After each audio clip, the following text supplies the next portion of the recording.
El matrimonio Eolof. Hace 5 años adoptaron a un hombre al que nunca habían visto y que les escribe desde una prisión en Israel. Queridos Nick y Mary, me alegro de recibir noticias vuestras tan pronto. No sé cuándo será mi próxima visita de revisión de libertad condicional. Hemos pasado mucho tiempo en condiciones crueles y lamentables. Ya veremos qué hace Estados Unidos con Irak si declaran la guerra. El hombre al que adoptaron es Mordecai Vanunu, encarcelado por traición. Pasó 11 años en prisión incomunicada. Le enterraron en vida. Le encerraron en una celda de 6 metros cuadrados sin ventanas para que no pudiera ver el exterior. Incluso cuando salía a hacer ejercicio estaba rodeado por una lona mientras caminaba. Ha pasado más tiempo incomunicado en una prisión del mundo occidental que cualquier otro ser humano. Así de horrible.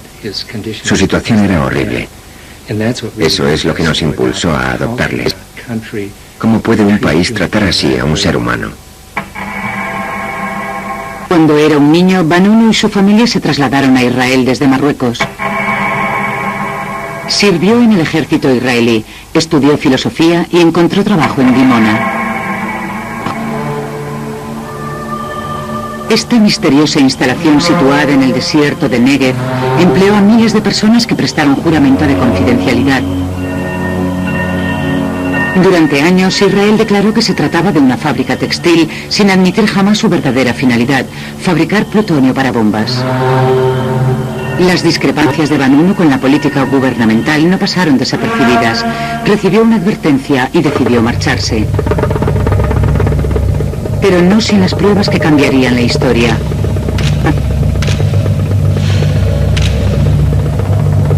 Actualmente, las suyas son las únicas fotografías que se han visto del interior de la fábrica de bombas nucleares de Israel. Han pasado 16 años desde que el periodista del Sunday Times, Peter Haunam, oyese rumores de que un confidente ofrecía pruebas de lo que el mundo llevaba mucho tiempo sospechando. Se trataba de alguien que decía haber trabajado dentro de la planta de separación del plutonio para fabricar armas atómicas, que había fotografiado la maquinaria y que disponía de mucha información sobre cómo se procesaba el material y demás. Por lo tanto, podía proporcionar pruebas irrefutables de que Israel tenía un programa nuclear muy avanzado. Haunam fue a visitar a Vanunu, que se había convertido al cristianismo y vivía en Australia. Fue trasladado a Inglaterra, alojado en secreto en un hotel de la campiña e introducido subrepticiamente en las oficinas del periódico en el maletero de un coche, mientras verificaban su historia. Pero agentes de la inteligencia israelí, sorprendidos en Wapping por unas cámaras de seguridad, seguían su pista, preparaban su maniobra. El Sunday Times tardó semanas en publicar su primicia. Cuando por fin lo hizo, el 5 de octubre de 1986, Vanunu había desaparecido.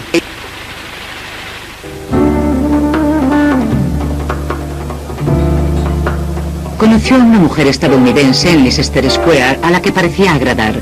Él estaba asustado y era vulnerable. Ella le sugirió que estaría más seguro con ella en Roma y él se lo creyó. Era la clásica trampa de poner un cebo.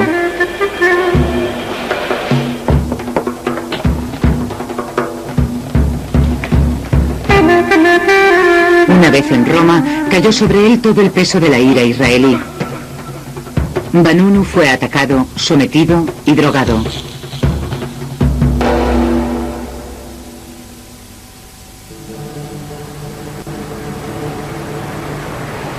Había sido secuestrado y trasladado a Israel en barco inconsciente.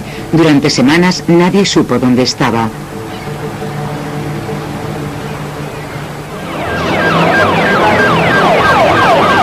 Con el tiempo, los israelíes llevaron a Vanunu ante los tribunales para someterle a un juicio secreto. De algún modo, Vanunu consiguió un bolígrafo y resolvió el misterio para la prensa.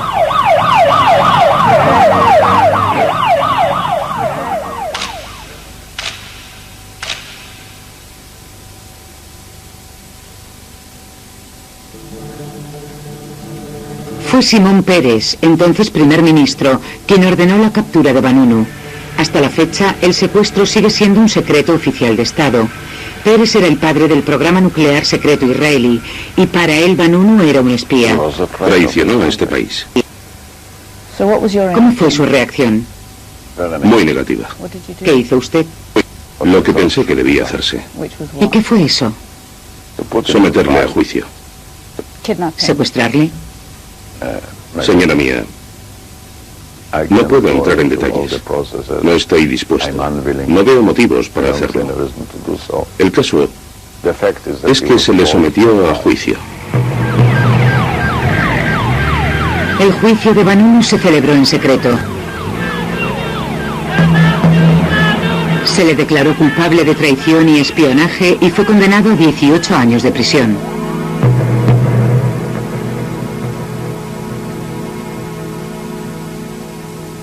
A Vanunu le trataron así por venganza, para disuadir a otros, porque fue la persona que rompió el tabú del secretismo de la sociedad israelí. Un tabú muy fuerte e influyente en una sociedad muy cerrada, parecida a una tribu. Mordecai Vanunu empezó a cumplir su condena el 27 de marzo de 1988. Pocas lágrimas se derramaron. Para la mayoría de los israelíes era más que un traidor. Había rechazado el judaísmo, para sus padres había muerto, y el mundo se olvidó del confidente del secreto nuclear de Israel, pero la verdad había salido a relucir. Vanunu contó al mundo que Israel había construido entre 100 y 200 bombas atómicas y había pasado a desarrollar bombas de neutrones y armas termonucleares suficientes para destruir todo Oriente Próximo, y no había hecho nada al respecto desde entonces. En la actualidad, expertos en armamento afirman que Israel posee el 6º arsenal nuclear más potente del mundo, que incluye armas nucleares tácticas, minas nucleares y misiles nucleares de medio alcance que pueden lanzarse desde tierra, mar o aire. Se cree que el plutonio se fabrica en Dimona y las armas nucleares se montan en Yodefat y se almacenan en Zakaria y en Eilabun. Hay 3 submarinos nucleares con base en Haifa y laboratorios de guerra química y biológica en Nesiona. Israel no comenta nunca dichos informes. Pero siguen apareciendo pruebas. En 1992, un avión de carga israelí se estrelló en Ámsterdam matando a 43 personas. Los israelíes declararon que transportaba flores y perfume. Después de 6 años y una investigación del Parlamento holandés, admitieron que transportaba dimetilmetilfosfonato, un componente fundamental en la elaboración del gas sarín. Este componente iba destinado al Instituto Israelí de Investigación Biológica de Nesiona, una de las instalaciones de defensa más secretas de Israel. No está sujeta a ninguna inspección internacional e informar de sus actividades en Israel está prohibido por la estricta censura militar.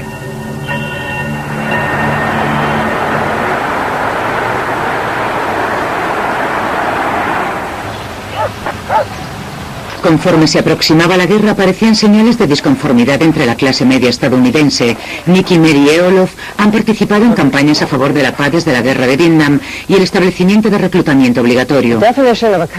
Objetor de conciencia es alguien que de forma sincera no quiere participar en ningún tipo de guerra.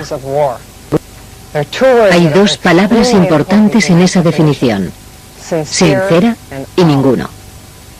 El temor a que vuelva el reclutamiento obligatorio ha llevado a una nueva generación al salón parroquial de la iglesia local para enterarse de cómo, si les movilizan, pueden reclamar su derecho a decir no.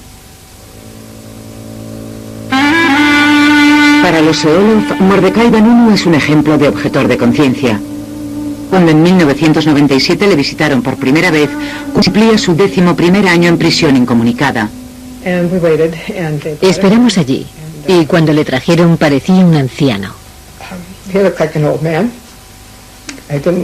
Yo no esperaba eso. Se acercó a nosotros y sacó los dedos por entre los barrotes de la jaula, porque estaba en una jaula de acero. Nos pusimos a llorar. Nos sentimos fatal al verle así.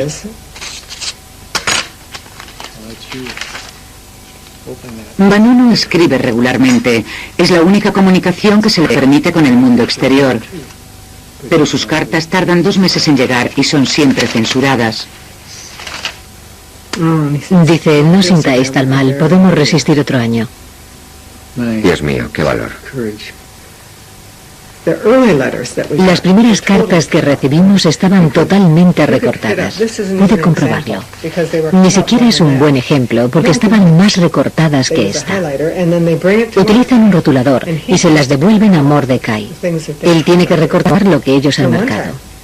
Una vez dijo que no prestaban mucha atención, así que metió los recortes en el sobre y los recibimos.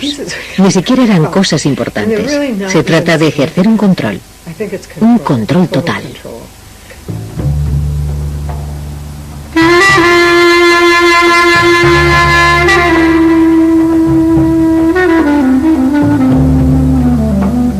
Actualmente, Jerusalén es una ciudad fantasma, sin vida. Las armas nucleares de Israel han demostrado ser inútiles en su última guerra. Los hombres bombas suicidas han ahuyentado a los turistas. Su economía se ha venido abajo. Los israelíes han aprendido a convivir con la guerra. Cada ciudadano recibe una máscara antigas, aprende a utilizarla y la tiene lista en caso de ataque.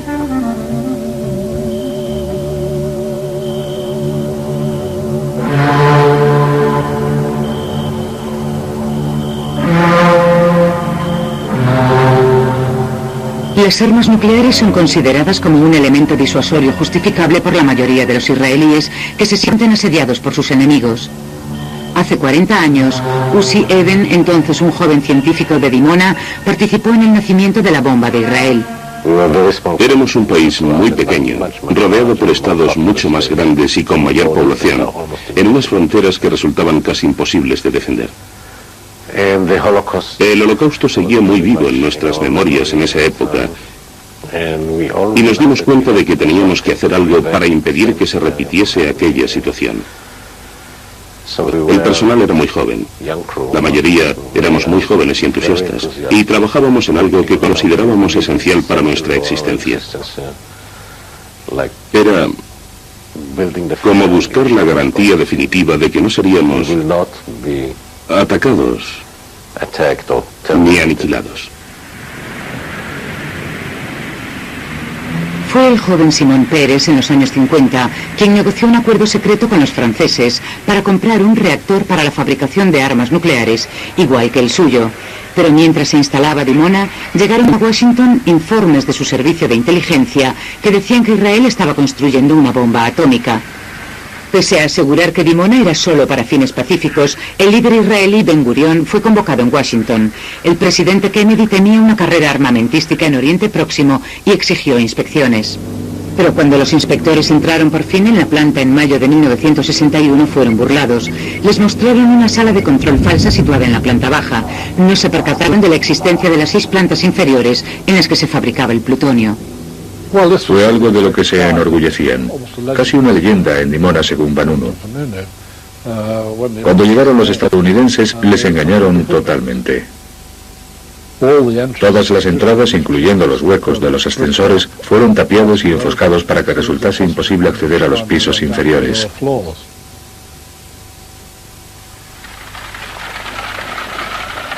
Después del asesinato de Kennedy, desapareció la presión sobre Israel. Su sucesor, Lyndon Johnson, hizo la vista gorda. Después, en 1969, la dirigente israelí Golda Meir y el presidente Richard Nixon firmaron un acuerdo que ha sido renovado por todos los presidentes hasta ahora. El programa nuclear de Israel podía continuar mientras no se hiciese público. Es la denominada ambigüedad nuclear. El término ambigüedad nuclear suena bastante bien en cierto modo, pero ¿no es simplemente un eufemismo de engaño? Si alguien quiere matarte y utilizas un engaño para salvar tu vida, no resulta inmoral. Si no tuviésemos enemigos, no necesitaríamos engaños, no necesitaríamos la disuasión. ¿Fue esa la justificación? ¿Fue esa la justificación para ocultar las plantas de las zonas de procesamiento de plutonio a los estadounidenses, a los inspectores, cuando llegaron? Eso lo ha dicho usted, no yo. Pero eso se ha documentado en una serie de libros. Eso no me lo pregunte a mí. Entonces, ¿no es cierto? No tengo por qué responder a su pregunta. No veo la necesidad. La ambigüedad es un lujo exclusivo de Israel. Actualmente el país es una zona libre de inspecciones, protegida de cualquier tipo de vigilancia por Estados Unidos y sus aliados.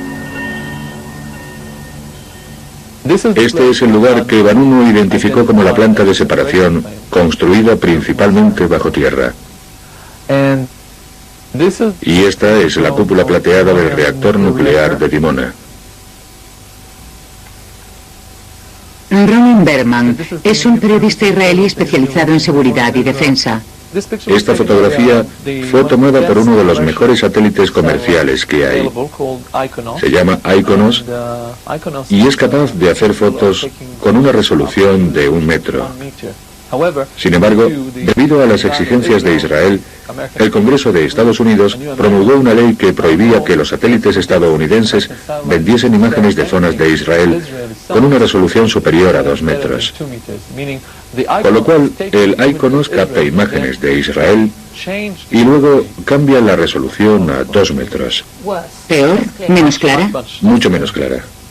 Y era una ley estadounidense que solo se aplicaba a Israel, no a otros países. Solo a Israel. El pasado noviembre aparecieron indicios de un relajamiento en el trato a Vanunu. Las autoridades permitieron que se hiciesen fotografías en su vista de revisión de libertad condicional. La propia libertad condicional siempre le ha sido negado. Vanunu sigue conociendo secretos, según la Fiscalía, que podrían perjudicar a Israel. Es un argumento que su abogado tendrá que rebatir. ¿Oirá el tribunal los secretos que, según ellos, conoce Vanunu? Oirán algunos de los secretos, no los verdaderos secretos. Oirán secretos sobre los secretos. ¿Y usted, como abogado suyo, los oirá también? Parte de ellos, menos que el tribunal. El tribunal oirá los secretos sobre los secretos. Yo quizá oiga secretos sobre los secretos sobre los secretos. ¿Eso es auténtico o una simple ironía? No, es auténtico. Me darán algún tipo de descripción general de los secretos. El tribunal recibirá algo más concreto. Y los secretos en sí no serán revelados a nadie, si es que existen.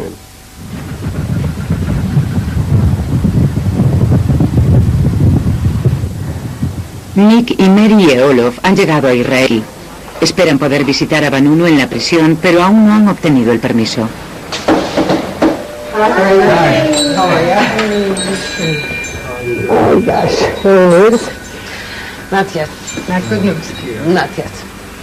Brian Amos pertenece a un pequeño grupo de israelíes que hacen campaña a favor de la liberación de Vanunu. Lleva semanas incordiando a las autoridades penitenciarias para que concedan a Nick y a Mary los permisos necesarios. What she says now is that they have approval from one authority, but she's waiting for approval from a second authority. Do they clearly understand that our time limitation that we're leaving on Friday? Oh, absolutely. I made that absolutely clear to them. I said that you're leaving on Friday. I said that you've already been here for a couple of days. Well, I appreciate you making all these calls right now. Oh, it's nothing. I don't mind it. It's just, I wish I had good news for you. Los reactores suelen inactivarse a los 40 años, pero el de Dimona sigue funcionando. Dimona está directamente bajo el control del primer ministro, fuera del alcance del Parlamento y del examen público. Y eso preocupa a los científicos que trabajaron antes aquí con tanto optimismo. Conforme el reactor se vuelve más viejo, aumenta la probabilidad de accidentes. Hay que tener una vigilancia externa. Y el secretismo ha creado una especie de zona extraterritorial en Israel, en la que no se aplican los procedimientos de seguridad habituales. Así que no se respetan la seguridad del trabajador, ni la protección del medio ambiente, ni los procedimientos de seguridad. Y allí hay miles de personas.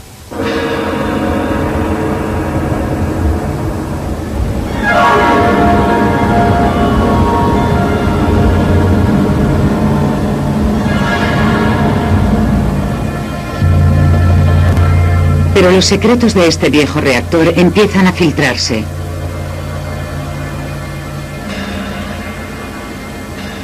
Han aparecido pruebas de accidentes, mentiras y engaños.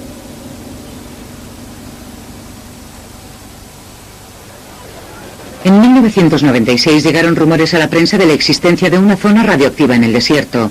El ministro de Medio Ambiente llevó a los periodistas a visitar el área con un contador Geiger.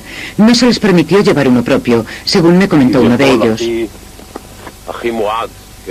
El ministro declaró que la zona estaba limpia. Las lecturas de su instrumento mostraban que el nivel de radioactividad estaba por debajo de lo normal, pero los periodistas no quedaron satisfechos.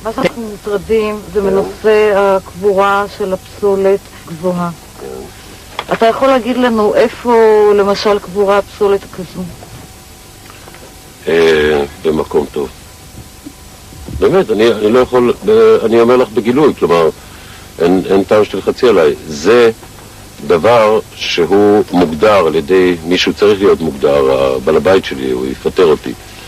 ראש הממשלה כדבר שלא מפרסמים אותו.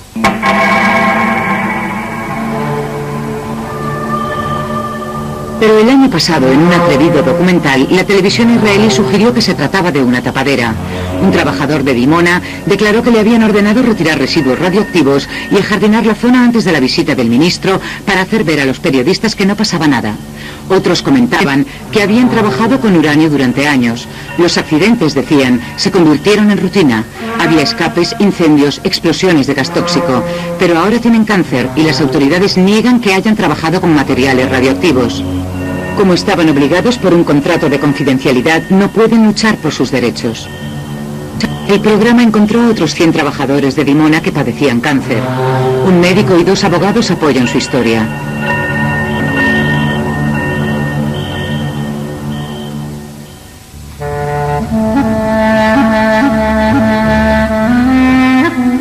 Era la primera vez que los trabajadores de Dimona hablaban.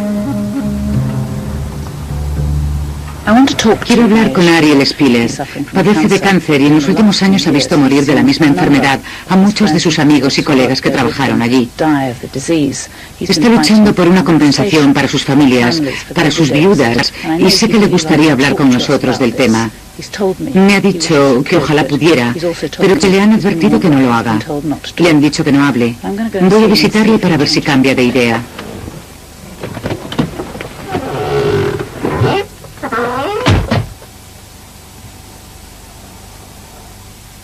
Solo quiero preguntarle por qué no puede hablar. El servicio secreto me ha silenciado. Me ha silenciado completamente. Me han ordenado que no diga ni una palabra. ¿Qué puedo hacer yo? ¿Qué puedo hacer yo? Me dijeron,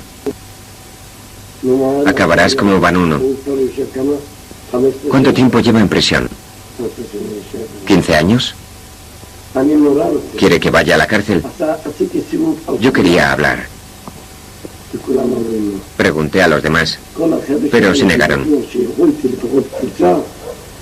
Nadie quiere hablar.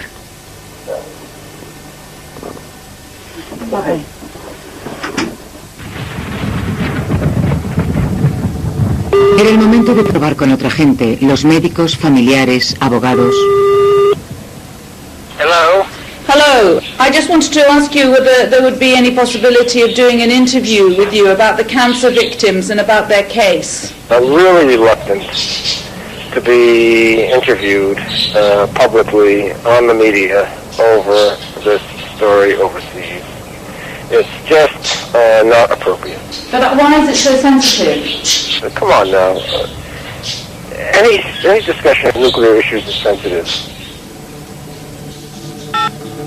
I talked with my family. I don't want to participate on this.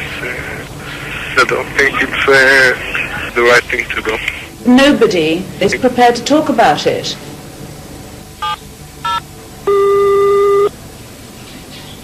There are things that are not. It's not good to talk about, even if you're a lawyer. Are you worried about a sort of Vanunu scenario? Of course you think about it. No lo entiendo. Si se tratase de la Rusia soviética o Irak o Corea del Norte, entendería por qué la gente tiene tanto miedo a hablar. Pero estamos en Israel. Se supone que es una democracia.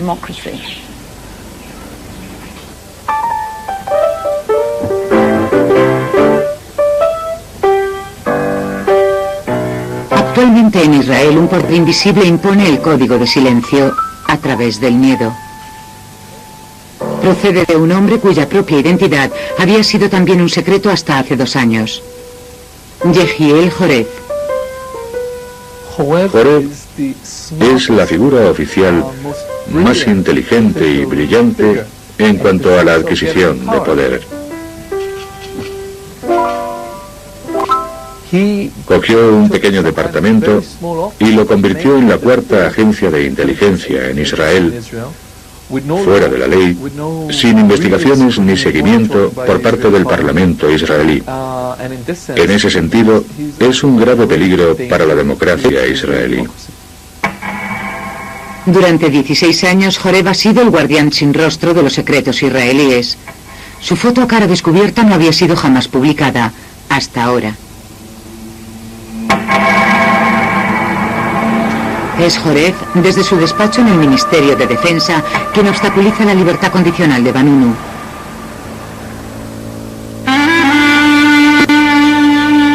Pero el año que viene Vanunu cumple su sentencia, así que Jorez encontró un nuevo Vanunu. El general de brigada Yitzhak Yaakov, conocido entre sus amigos como Yatza. Ya retirado escribió unas memorias noveladas y habló de su vida ante las cámaras. Distinguido militar y científico, Yaakov dirigió durante años el programa de desarrollo de armas secretas de Israel. Era tal su eminencia que fue candidato al prestigioso Premio Israel. Pero al contar la historia de su vida a un periodista quebrantó las normas. El periodista era Ronen Berman. Mostró su artículo, como es obligatorio en Israel, al censor correspondiente. Llegó directamente a Jorez, que envió a sus secuaces. Iba muy en serio. Intervinieron mis teléfonos. Me siguió el servicio secreto israelí. A Yaakov le siguió el servicio secreto israelí. Y todo el sistema nos rodeó. Nos persiguió. Nos acechó. Yaakov pasó del pedestal al foso. Fue detenido en secreto y acusado de traición. Pasó 2 años enfrentándose a Jorez. 2 años de dolencias cardíacas, bancarrota y arrestos domiciliarios que le convirtieron en una vergüenza pública. Evitó la prisión, pero el tribunal le declaró culpable de traicionar los secretos de Israel. Jorez temía que los veteranos del ejército israelí, de la inteligencia israelí o del programa nuclear israelí intentasen dejar su huella en la historia de Israel, contando sus vivencias, y quería asustarles. En ese sentido, tuvo éxito. ¿Cree que hay demasiado secretismo? El poder de gente como Jorez puede destruir la vida de individuos como el general de brigada Yaakov, por ejemplo. Le han destrozado la vida, pese a que siempre ha sido un israelí muy leal. Son cosas que por desgracia pasan en la vida. Hay falsas acusaciones y gente inocente lo paga muy caro. No sé cómo se puede evitar.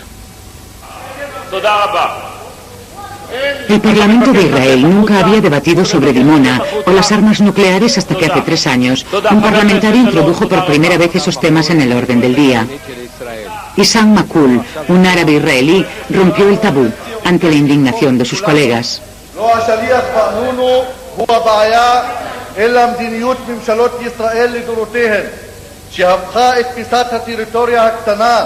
הזו לפח אשפה גרעיני רעיל ומרעיל שעלול להעלות את כולנו השמיימה עם הפטריה הגרעינית. Esas palabras, pronunciadas en el corazón de la democracia israelí, fueron consideradas por sus colegas parlamentarios como un sacrilegio. העולם יודע כי ישראל היא מחסן אדיר של נשק אטומי, ביולוגי וכימי, המשמש כעוגן למרוץ החימוש הגרעיני במזרח התיכון.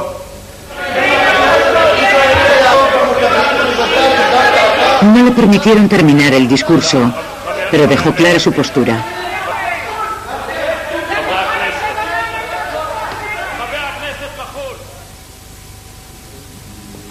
Pero en su distrito, durante la última campaña electoral, la historia fue muy diferente. Allí, su público es, como él, árabe-israelí.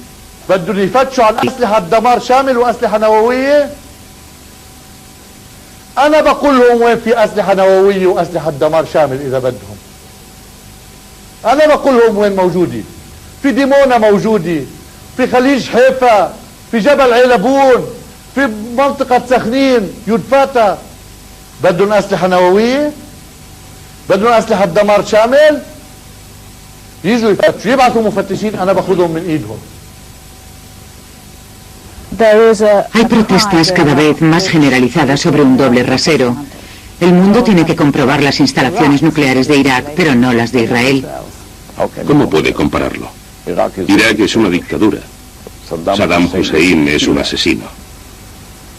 Ha gaseado a miles de kurdos. ¿Cómo puede establecer esa comparación? ¿Solo porque se considere un Estado? No es un Estado, es una mafia. No es un líder, es un asesino. Eso no puede decirse de nosotros. Pero hay quien lo dice, incluso en Israel.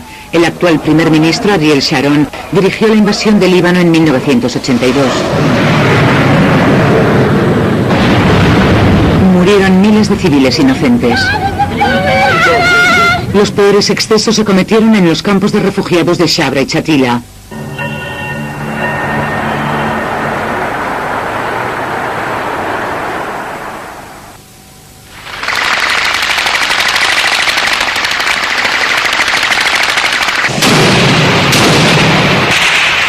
Durante el mandato de Sharon como primer ministro han muerto 700 israelíes, pero más de 2.000 palestinos han sido abatidos por soldados israelíes. El ejército israelí ha utilizado nuevas armas sin identificar. En febrero de 2001 se utilizó un nuevo tipo de gas en Gaza. 180 pacientes fueron ingresados en hospitales con convulsiones severas. هم الإسرائيليين بيقولوا هذا مسيل دموع مش مسيل دموع هذا غاز عمرنا شفناه احنا بدنا علاج لهالغاز هذا عشان الناس تاخذ مش تاخذ اي علاج لازم ولا مش لازم. Preguntamos, ¿qué clase de gas es? Pero nadie nos informó del tipo de gas para poder suministrar un antídoto. Tampoco sabemos cómo descubrirlo, cómo averiguarlo. Estamos en zona ocupada. Estamos rodeados. Nos resulta imposible enviar muestras a un laboratorio internacional para que lo analice.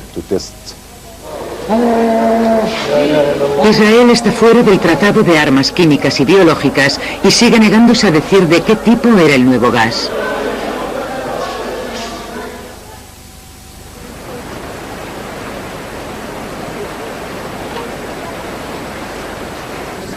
Los Seolov siguen sin tener noticias de la prisión. Mañana por la noche regresan a su país y temen tener que marcharse sin ver a su hijo adoptivo. Hoy comen con un pequeño grupo de activistas que durante 16 años han luchado en vano por la excarcelación de Vanunu. Presionan a los iraquíes por las armas nucleares. ¿Qué pasa con las de Israel? Imagine por un momento que Mordecai Vanunu no fuese israelí, que todo eso le hubiese ocurrido a un técnico coreano, iraní o pakistaní. Habría conseguido el Premio Nobel de la Paz. Habría sido el segundo Sájarov. En vez de eso, se ha convertido en una persona sin derechos en Occidente. Eso da idea de a qué nos enfrentamos. Nos enfrentamos al estado más privilegiado de la Tierra. El argumento israelí es que todo el mundo está contra nosotros. Pero ocurre todo lo contrario. Nosotros iniciamos la carrera nuclear en Oriente Próximo. De eso no cabe duda. Y no hay ningún estado importante del hemisferio occidental que se lo tome en serio. Podemos hablar todo lo que queramos. Podemos sentarnos aquí esta mañana a discutir la política nuclear de Israel. Podemos debatir sobre lo que sea. El problema es la gente que trabaja en esas zonas con armas de destrucción masiva, en la misma Dimona y otras instalaciones de investigación. Vanunu es una advertencia para ellos. Esto es lo que te pasará si hablas. Te convertirás en un Vanunu. Esa es la advertencia. Pasarás 10 años en prisión incomunicada. Te apartarán de tu familia. Te apartarán de todos los que te conozcan. Serás un prisionero sin número y sin nombre. Eso es lo que te pasará si hablas. Una llamada desde la prisión.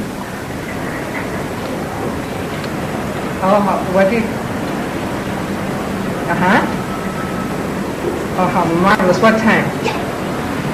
Well, if we come at 11, can we have an hour and a half? Okay, thank you so much. Okay, bye-bye. En su último día, los Seolov consiguen permiso para su visita. Después de hora y media, salen con un mensaje. Es fabuloso. Estamos tan emocionados que no sabemos qué decir. Bueno, habla tú. Ha sido una experiencia maravillosa. Es la primera vez que le vemos tan animado y ansioso por hablar de lo que pasa en su vida y de lo que espera hacer después. Ya ve cerca su liberación. Es muy fuerte. Sus últimas palabras han sido: diles que estoy fuerte y deseando salir de aquí, salir de Israel y empezar una vida nueva. Se le veía entusiasmado. Ha dicho que su mensaje para el mundo es que ha olvidado los 16 últimos años y que solo mira al futuro, que cree en un futuro sin violencia. ¿Ha dicho si volvería a hacerlo? Así es. Ha dicho que por supuesto que volvería a hacerlo.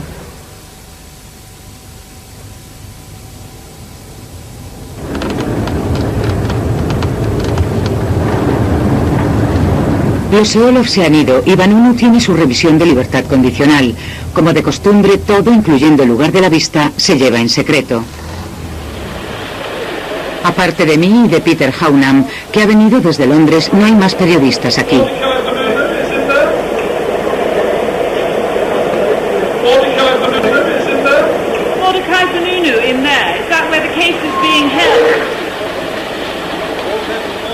Es el prisionero más conflictivo de este país.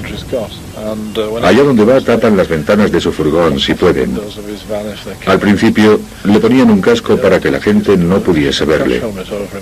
En determinado momento llevaban incluso un dispositivo electrónico que emitía una especie de pitido para que nadie pudiera oírle hablar. Y sin embargo, tú y yo somos los únicos periodistas presentes. El prisionero más conflictivo de Israel, y aquí no hay más miembros de la prensa que tú y yo. ¿Por qué sigues viniendo? Sigo viniendo porque le encerraron por hablar conmigo y nosotros publicamos su historia en el Sunday Times en 1986. Siento que tengo la responsabilidad de ayudarle a salir.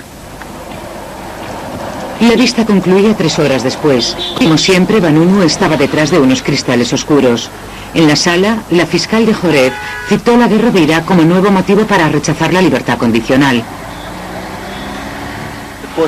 La fiscal, por supuesto, volvió al viejo argumento de que Vanunu es una amenaza para la seguridad.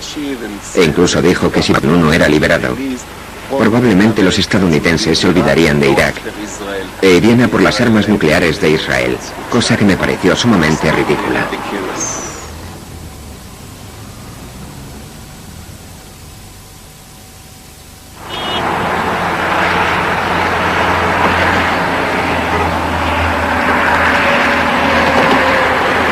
Minnesota, el Puente de la Paz y un ritual semanal.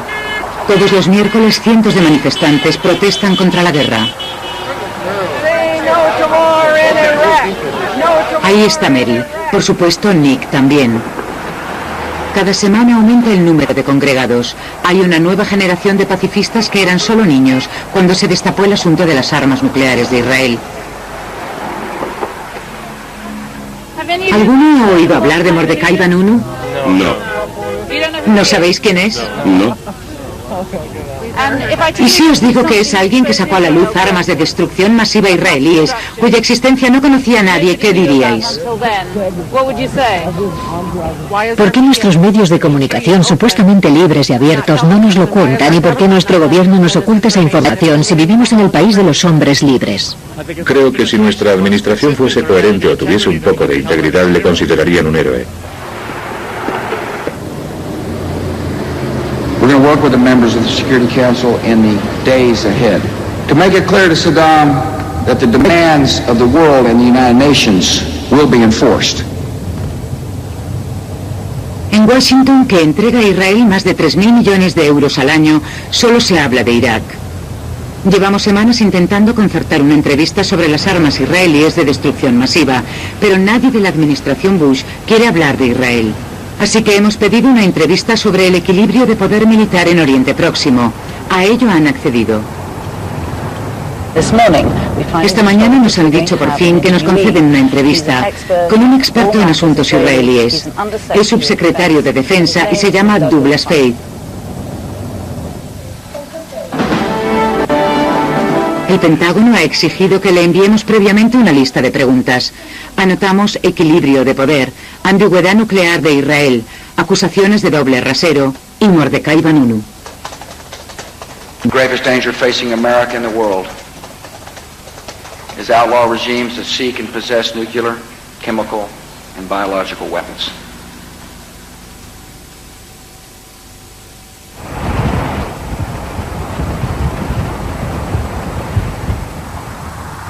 Pero han vuelto a cerrar las puertas de esta historia. Nuestra entrevista con el subsecretario de Defensa, Douglas Feith, estaba prevista para las 4 en algún lugar de este amplio complejo del Pentágono que tengo detrás. Sin embargo, a última hora nos han dicho que la entrevista queda cancelada. Las preguntas sobre Israel, al parecer, están totalmente prohibidas. Recibimos este correo electrónico del Pentágono. Señoras, hemos mostrado al señor Feith la lista de temas para la entrevista de la BBC. No está dispuesto a responder a ninguna de las preguntas que han incluido. Le solicitamos con todo respeto que envíen otras preguntas lo antes posible durante el transcurso de la mañana. Preguntas relacionadas con la actual situación iraquí. El 19 de febrero volvieron a negarle la libertad condicional a Vanunu. Permanece en la prisión de Ashkelon. Joref ha comentado que no piensa dejar salir jamás a Mordecai Vanunu de Israel.